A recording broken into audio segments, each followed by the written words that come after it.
Tonight, a multi-million-dollar sexual assault settlement. The abuse has and continues to take an enormous toll emotionally. The Calgary Board of Education will pay the victims targeted by 2 former teachers decades ago.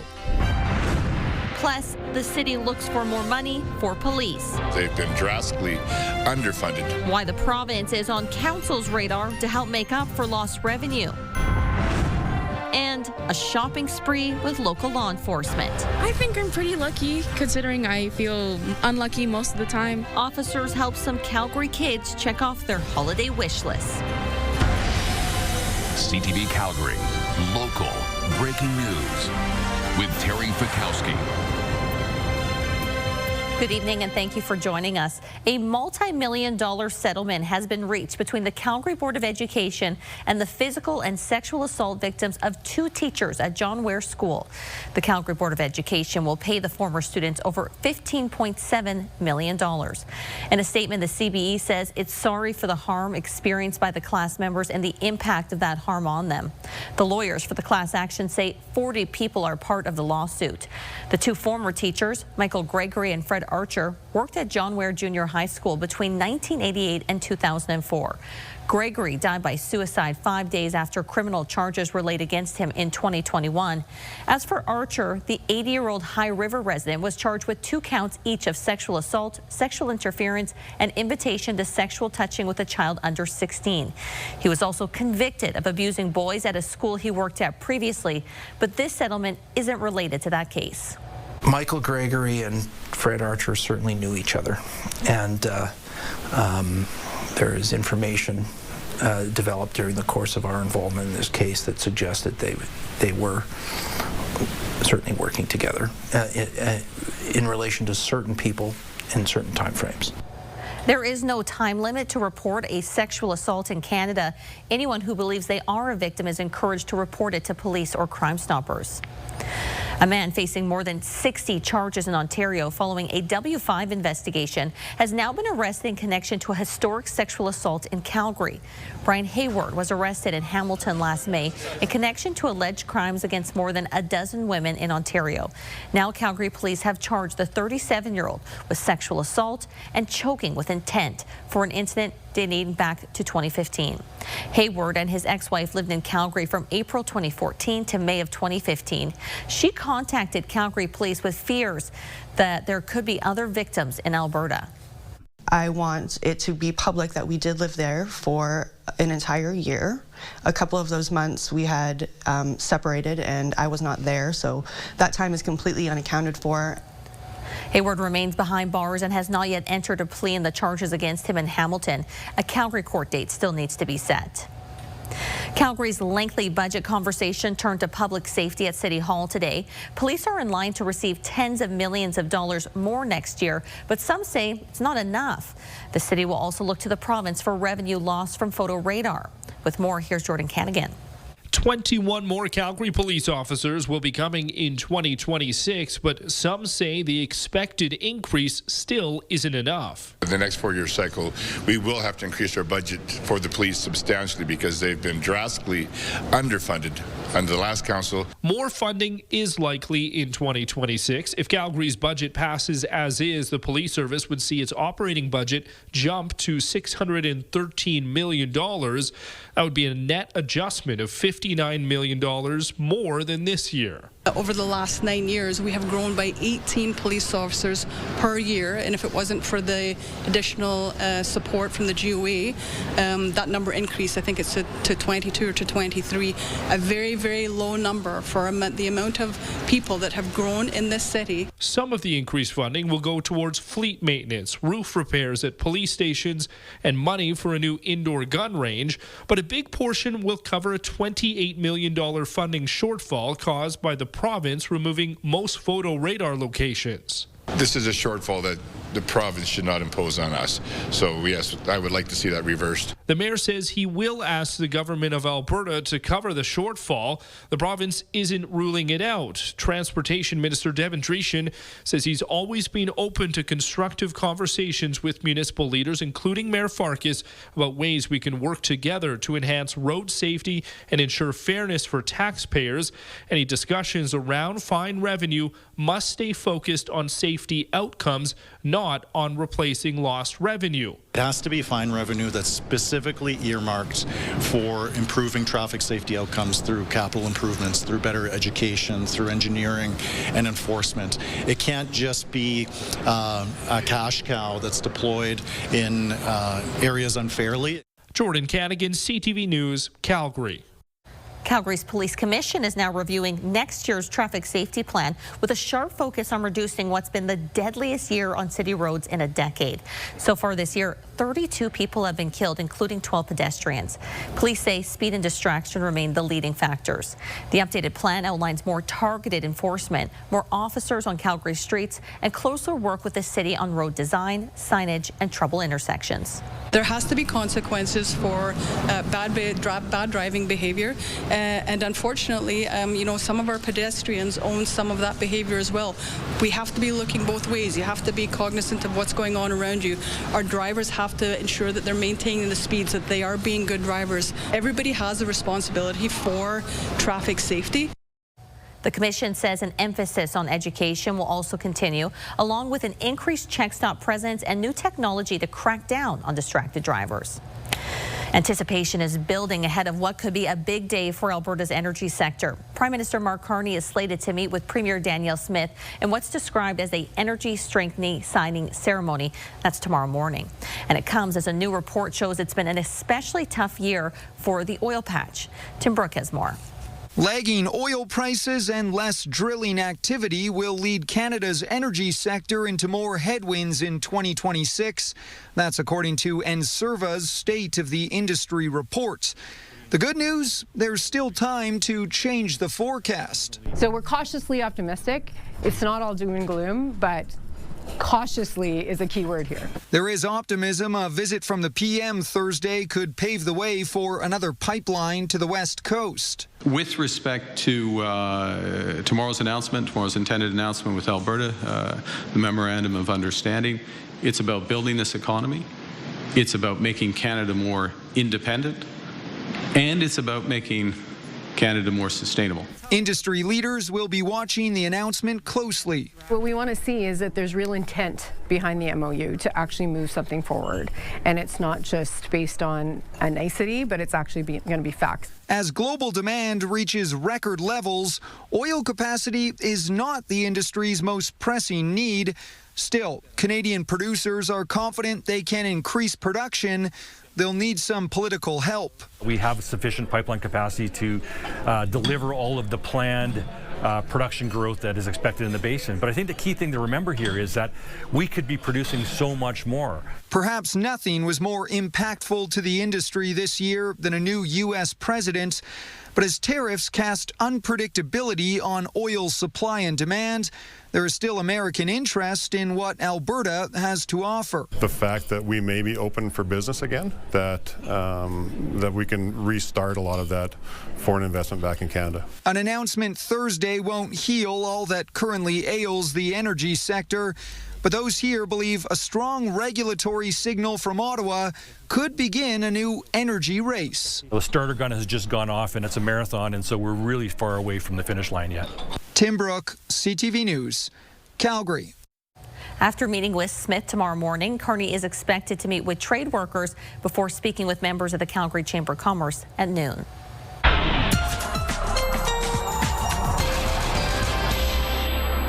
Danielle's here with our first look at the forecast. First, of course, we had snow this week, then chilly out there today. So tomorrow, a little bit of column A and B. We're going to do that again. Okay. Yeah.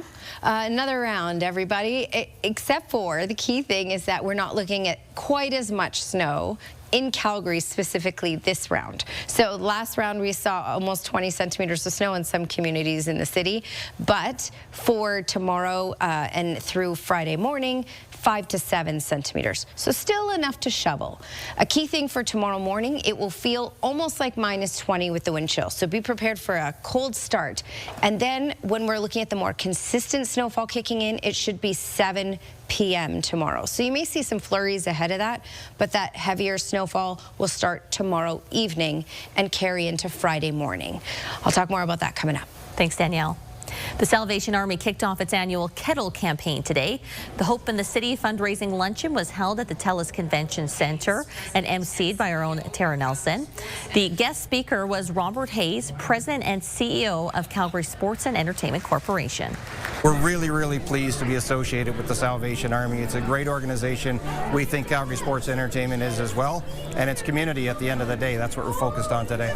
All that money is invested in the lives of people through feeding programs, sending kids to camp, providing meals, 15,000 meals a month the Salvation Army serves here in downtown Calgary. We provide 1,000 hamper food baskets every month.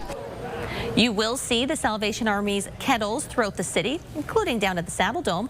The fundraising goal this year is $800,000. And by the way, Hayes told the crowd the new arena will be ready in spring 2027. Look at the hustle from Uyghur trying to make it up, but he fans away, but then Farabee scores. Now, that was the Flames' sole goal earlier tonight against Tampa Bay, and it was really an uphill battle right from the get-go, right from puck drop for the Flames. The Lightning with 4 back-to-back goals in the first period alone. Calgary did score in the third, but was followed up again by Tampa. The final 5-1 for the Lightning. Calgary continues their 5-game road trip Friday against the Florida Panthers. That one's gotta hurt. Still ahead, alarming statistics reveal how many Canadians have died waiting for surgery. And we don't know what the numbers are in Alberta because the data isn't tracked.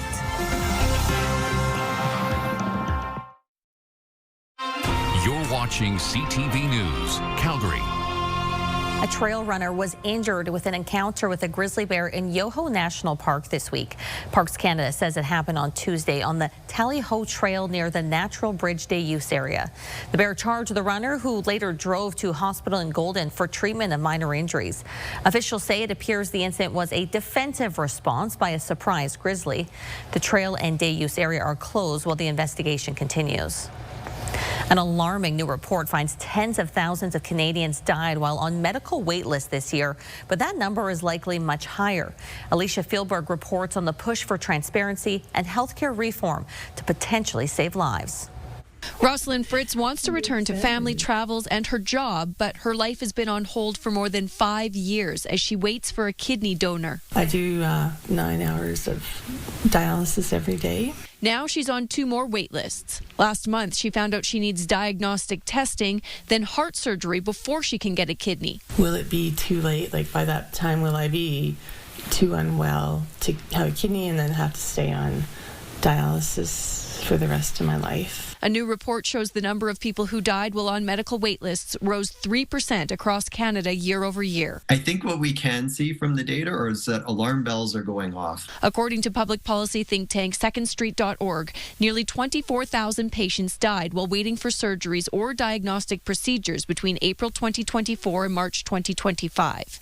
But that number is likely higher because some health groups only provide partial data, and Alberta didn't provide any at all. As the government announces massive changes to public health care, to diagnostics, to surgeries, claiming it's going to address wait times, if they're not willing to share the data with us, how can we know good decisions are being made? How can we know they're evidence-based? Secondstreet.org wants governments to track and report the data, then make healthcare reform similar to the systems in Japan, France, and Sweden. Their public systems are doing a much better job. They measure their wait times in days and weeks. We measure ours in months and years. Fritz and her family are anxious she gets the care she needs quickly, either by reaching the end of those wait lists or by someone coming forward to be her living kidney donor. I really hope that we're able to see the end. I hope that is an actual possibility. Alicia Fieldberg, CTV News, Calgary. Buried inside Tuesday's omnibus legislation, Bill 12, were key changes to the programs that support the severely disabled. The Assured Income for the Severely Handicapped program, or AISH, provides assistance for about 79,000 people. The new legislation would see all of them move to a new program called the Alberta Disability Assistance Program, or ADAP. It will have lower benefits and is designed for people with a disability that impedes their employment. Those who can't work will need to reapply for AISH. Disability advocates accuse the province of trying to cut its budget by targeting marginalized communities. This entire wholesale move to what is essentially a workfare program is going to negatively impact Albertans and cause a rise in houselessness and other very, very serious impacts. If passed, people on AISH will be moved to the new program next year. Their benefits will remain at current levels for up to 2 years. The new council on the Tsuut'ina has been sworn in, including a new chief. Ellery Starlight takes over in the lead role after an election last week. He replaces former Chief Roy Whitney, who was charged with 2 counts of sexual assault by Edmonton police in August. Starlight says the council will work to build on the trust they were given by voters. We need to figure out where we were, find out where we are, and most importantly, let's find out where we want to be. Emmett Crowchild, a minor chief who was charged with sexual assault in a separate case, also lost his seat in the election. The new council will serve until 2028. Well, it is a chilly night in Calgary, and I know we shouldn't be surprised. December is just days away, but more of that cold is on the way and more snow. Danielle has your full forecast coming up.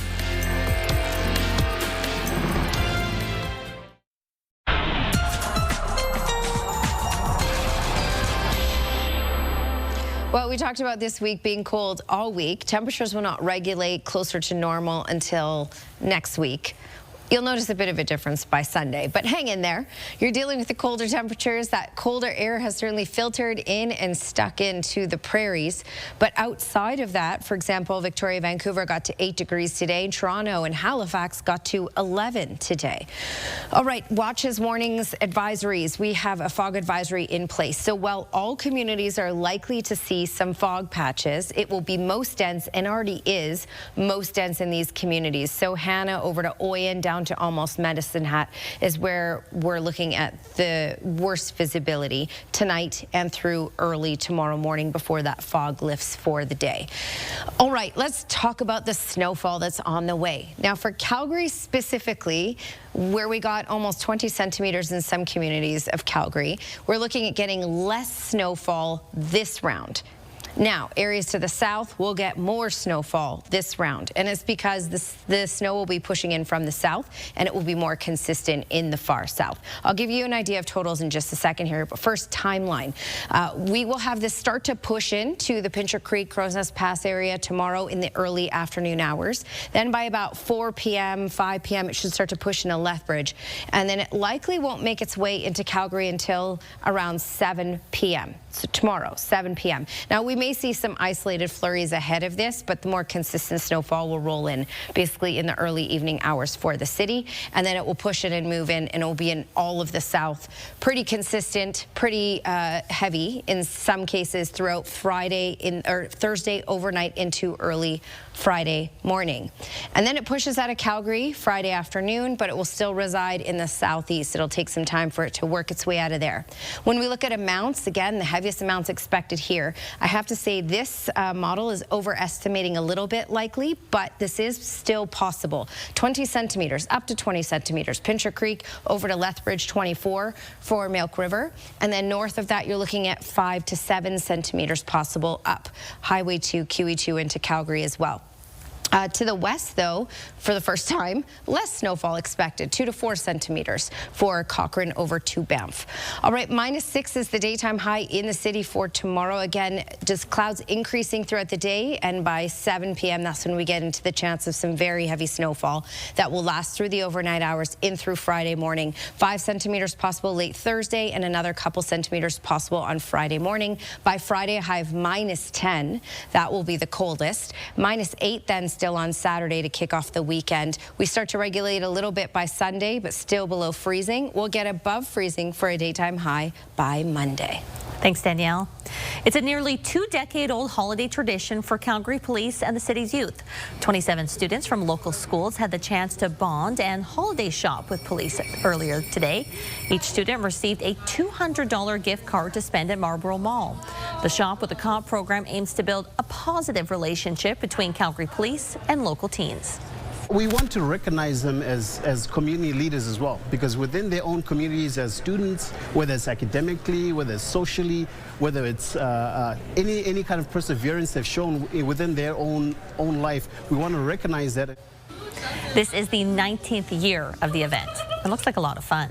Also still ahead, we're headed to Oz, a preview into Alberta Theatre Project's latest holiday project and biggest one yet is coming up.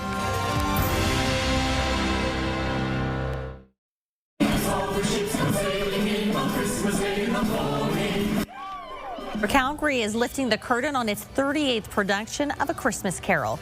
The classic tale by Charles Dickens is adapted by Calgary's Jeffrey Simon Brown, and returning as Scrooge for a third time is local actor and fan favorite Doug McKeag. A Christmas Carol runs at Maxwell Theatre from November 28th to December 31st, and there are still some tickets available. The Wizard of Oz first hit movie theaters in 1939 and has become a classic. The more recent Wicked movies are also exposing a new generation to the story. Now Alberta Theatre Projects is hosting its stage adaptation of the original movie, the biggest in the company's history. Kevin Fleming reports. They're the four characters that everyone knows from The Wizard of Oz. Hannah Adamson just turned 18 and is playing Dorothy. She did as much research as she could on her character. I definitely did. I watched The Wizard of Oz, the Wicked movies, so I did as much as I could to absorb, because I mean there's so much to this role and it's so iconic, so I wanted to do it justice for sure. On the other hand, Jason Lemon, who plays the Tin Man, didn't want to be influenced by the 1939 performance. I actually didn't watch the movie ahead of time because I didn't want to try to recreate what they were doing, because it's such an iconic movie. You can't do the exact same thing, and I just wanted to bring my own version to it. So for preparing, I mainly did kind of like a lot of work in the mirror, actually just trying to get all the movements right, to try to bring that kind of mechanical aspect to it.